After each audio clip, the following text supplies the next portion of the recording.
Orang-orang yang angkuh, yang sombong, tidak mau bermohon kepada aku, kata Allah, maka ia seakan menyiapkan dirinya untuk memasuki neraka jahanam dalam keadaan yang hina.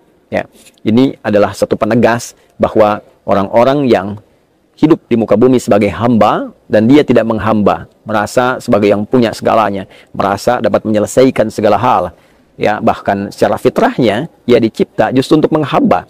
Karena itu tidak ada satupun etapa kehidupan manusia yang tidak pernah bermohon. Pasti sepanjang manusia hidup akan ada bagian dari kehidupannya yang mengharuskan, memaksa ia untuk bermohon, meminta, berdoa untuk menunjukkan bahwa ia seorang hamba, seorang yang butuh, seorang yang lemah, dan puncaknya ia bukan Tuhan. Dengan kata lain, bahasa singkatnya, seakan-akan orang yang tidak butuh pada apapun, merasa kuasa, merasa hebat dengan pribadinya, seakan-akan menempatkan dirinya pada posisi layaknya Tuhan. Dan ini yang menjadikan ia terhina di hadapan Allah Subhanahu wa Ta'ala. Teman-teman, layaknya ibadah, maka doa punya adab. Seperti ibadah lain pun punya adabnya. Sholat, ibadah, sholat ada adabnya, ada caranya. Bagaimana bisa khusyuk ketika diikuti seluruh rangkaian ketentuannya. Bagaimana bacaan Al-Quran bisa benar, menghafalnya bisa cepat ketika diikuti adabnya. Pun demikian doa, ketika Al-Quran menyebutnya sebagai ibadah, maka bila doa kita ingin cepat dijawab, ikuti caranya, ikuti adabnya. Di antara adab-adab berdoa, yang pertama teman-teman sekalian, yang paling penting adalah mengarahkan keperluan doa kepada ibadah. Ini poinnya. Ketika kita minta pada Allah Subhanahu wa Ta'ala, walaupun yang kita minta aspek kehidupan dunia, maka arahkan dunia ini untuk kepentingan ibadah kita. Itu cara utama yang paling cepat mengabulkan doa yang kita mohonkan. Contohnya begitu banyak di dalam Al-Quran, seperti doanya Nabi Zakaria alaihi salam ketika bermohon kepada Allah meminta keturunan.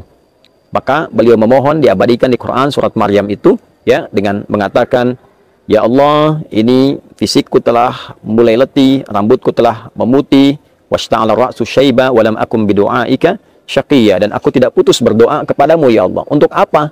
Ya, tujuannya adalah yarithuni wa yarithu ala Ya'qub, untuk bisa mewarisi dakwah yang aku turunkan, yang ditugaskan aku untuk berdakwah, mengajak manusia pada kebaikan, untuk beribadah kepadamu. Ya Allah, bukan sekedar aku minta keturunan karena orang lain pun meminta, tapi aku menginginkan keturunan ini agar niat ibadahku dalam berdakwah bisa diteruskan. Nah, ini bermohon dengan mengarahkan kepentingan kita kepada aspek ibadah. Pun demikian Nabi Ibrahim alaihissalam ketika memohon kepada Allah diberikan keturunan, maka hal pertama yang beliau mintakan, liyuqimus shalah, supaya mereka menegakkan sholat ya Allah. Ada keturunan yang meneruskan ibadah yang telah aku lakukan, untuk menegakkan sholat, untuk bisa berdakwah ma'ruf nahi mungkar, untuk mendekat kepadamu. Jadi kalau secara spesifik kita minta tentang urusan dunia kita, maka yang pertama, jadikan dunia sebagai wasilah ibadah. Ya Allah, selama ini hamba sholat, selama ini hamba baca Al-Quran, namun selama ini hamba belum mampu untuk berzakat. Berikan kemampuan pada hamba ya Allah, hamba mohon selama hidup agar bisa berzakat. Jadi pada sesungguhnya Anda meminta bagian dari zakat itu ada bagian dunianya. Kalau Anda mendapatkan 1 juta, bukankah di situ Anda bisa keluarkan misalnya 25.000 rupiah. Anda diberikan misal 1 miliar, maka ada kesempatan berzakat 25 juta.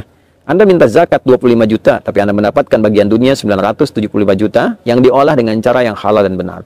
Arahkan kepentingan dunia menjadi wasilah akhirat. Itu poin pertamanya. Yang kedua, adab yang kedua, diupayakan berdoa kepada Allah dalam keadaan yang suci dan bersih. Bukan sekedar berwudu, tapi makanannya bersih, minumannya bersih, pakaiannya bersih. Bersih dari apa? Bersih dari segala yang haram. Bersih dari segala yang haram. Nabi SAW dalam salah satu hadis yang viral didokumentasikan oleh Imam Muslim pernah menyampaikan, atau kama qala sallallahu alaihi wasallam, beliau menyebutkan seseorang yang menempuh perjalanan yang panjang dan jauh untuk bisa bermohon kepada Allah. Ia menghadirkan berbagai macam instrumen yang mempercepat terkabulnya doa. Thumma dzakara rajula, lalu Nabi mengisahkan seorang lelaki, asy'atha aghbara, menempuh perjalanan panjang, yutilus safara, ya, kemudian asy'atha aghbara, sampai ia terpenuhi debu. Ya, artinya dia menunjukkan kesungguhan dia untuk berdoa. Ya, doa dalam safar cepat terkabul. Ya, muddu yadaihi ilas sama, dia mengangkat tangannya ke langit. Artinya dia memohon. Ya, doa yang mengangkat tangan mempercepat terkabulnya doa. Kemudian yang ketiga adalah fayaqulu ya Rabb, dan dia mengawali dengan al-asmaul husna, meminta dengan nama Allah yang berjanji dengan itu akan memberi. Ya, qalu bala syahidna, ketika kita mengatakan kami setuju ya Allah, ya, menetapkan kau sebagai Tuhan yang akan merawat, membimbing, mengabulkan doa kami. Alastu bi rabbikum, Rabb kalimatnya.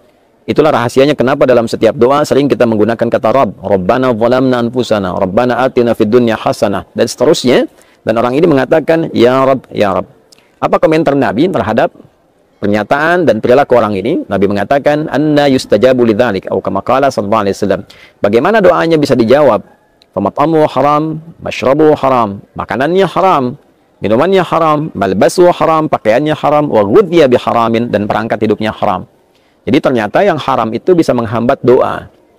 Doa itu baik, doa itu suci, maka perbuatan-perbuatan haram menjadi penghambat hadirnya doa, karena yang baik tidak akan mungkin menembus kepada sesuatu yang kurang baik. Maka bersihkan diri kita. Berwudu dengan baik, pakaian seadanya, sederhana, sebaik-baik, yang penting halal. Yang penting makanan halal. Memohon kepada Allah, maka doa yang kita mohonkan boleh jadi tidak terhijab antara permohonan dengan jawaban. Pun demikian teman-teman, di antara cara kita berdoa, adab kita berdoa, yang paling penting adalah mengikhlaskan doa kita untuk mendapatkan ridha Allah Subhanahu wa Ta'ala. Bukan memaksa jawaban kepada apa yang kita inginkan, tapi menyerahkan apa yang kita mohonkan kepada apa yang Allah inginkan. Itu poin utamanya. Karena Allah hanya mengabulkan apa yang kita butuhkan, bukan apa yang kita inginkan. Itu catatannya. Ingat baik-baik, Allah mengabulkan apa yang kita butuhkan, bukan apa yang kita inginkan. Terkadang kita minta langsung diberi karena kita butuh seketika. Ada saat kita minta, dipandang bahwa kita belum siap. Saat ini belum siap untuk menerima itu. Keinginannya besar. Sering saya ilustrasikan, ada anak kecil 5 tahun, dia ingin dibelikan motor. Motor yang besar, motor yang kadang suka dipakai orang dewasa. Orang tuanya mampu. Tapi orang tua menilai belum layak dia mengendarai ini. Belum ada kemampuan. Kalaupun terlihat bisa mencelakai dirinya atau orang lain. Maka ditunggu sampai dia dewasa, disimpankan uangnya, disimpankan potensi untuk membelinya, supaya saat dia mampu, lalu kemudian diberikan apa yang dia inginkan itu. Ada yang ketiga, diganti dengan apa yang dibutuhkan, bukan apa yang diinginkan. Seorang anak sakit, meminta dibelikan jeruk. Kata dokter yang baik untuknya adalah apel. Orang tua memberikan apel kepadanya, bukan jeruk. Karena itu yang dia butuhkan, bukan apa yang dia inginkan. Dan yang keempat adalah, teman-teman sekalian, ini yang paling penting. Bagian terpenting di ujung ayat 186 itu adalah, falyastajibuli wal yu'minu bi la'allahum yarshudun. Kalau ingin cepat dijawab, kata Allah sendiri, falyastajibuli, maka jawab juga seruanku dengan cepat. Allah panggil sholat, datang cepat. Bahkan sebelum waktunya kita siap-siap.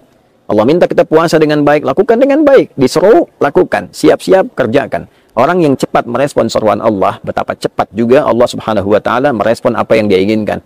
Bahkan terkadang ada orang yang belum minta, Allah sudah siapkan kebutuhannya. Yang terakhir, yang kelima, bagian terpenting dari itu semua adalah menjadikan diri kita selalu terpelihara dalam ketaatan kepada Allah Subhanahu wa Ta'ala. Cari tempat-tempat yang baik. Misal, kita datang ke masjid yang baik, di mihrab, waktu-waktu terbaik, di sepertiga malam, dalam keadaan kita telah menunaikan amal saleh, sudah baca Quran, doa. Sudah sholat, doa. Itu hal yang paling baik yang bisa dikerjakan. Itulah yang dicontohkan oleh Sayyidah Maryam alaihissalam, diabadikan di Quran surah ketiga Ali Imran ayat 37, ketika beliau menyiapkan dirinya menjadi hamba yang baik di tempat yang baik, maka Allah menerima semua usaha kedua orang tuanya dan juga usaha Maryam alaihissalam. Fataqabbalaha rabbuha biqabulin hasanin wa ambataha nabatan hasana. Poinnya, kullama dakhala 'alaiha Zakaria al-mihraba wajada 'indaha rizqa. Setiap kali Nabi Zakaria pamannya mengantarkan kebutuhan Maryam, Maryam sudah mendapati semua itu pemberian dari Allah Subhanahu wa Ta'ala yang diantarkan, disiapkan oleh para malaikat. Qala ya Maryam anna laki hadha? Qalat huwa min indillah. Pamannya mengonfirmasi, Maryam dari mana semua ini? Maryam menjawab, semua dari Allah Subhanahu wa Ta'ala. Innallaha yarzuqu man yasha' bighairi hisab. Allah akan senantiasa memberikan rezeki tanpa batas bagi siapapun yang dia kehendaki. Maka jadilah kita termasuk yang dikehendaki oleh Allah itu. Jangan berputus asa dari doa, jangan menyimpulkan tidak dijawab, jangan pernah menyimpulkan bahwa ini tidak akan terjadi. Semua kuasa Allah yang diberikan.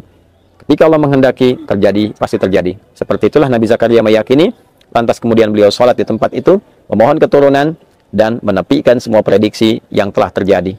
Kata orang tidak mungkin punya keturunan, kata orang istrinya divonis monopos dan mandul, kata Allah terjadi dan terjadi. Sholat di situ, dikabulkan, dan mengandung istrinya, melahirkanlah seorang anak yang diberi nama Yahya. Semoga Allah senantiasa merahmati kita, mengabulkan setiap permohonan kita, dan menjadikan doa yang telah terkabul itu menjadi peringan hisab kita di hari kiamat dan pemberat mizan kita dalam kebaikan yang mengantarkan kita pada rahmat Allah, syafaat darinya, dan perjumpaan dengan Rasulullah sallallahu alaihi wasallam. Allahumma rabbana atina fid dunya hasanah wa fil akhirati hasanatan wa qina adzabannar. Wa sallallahu ala sayyidina Muhammad wa ala alihi wa sahbihi ajma'in.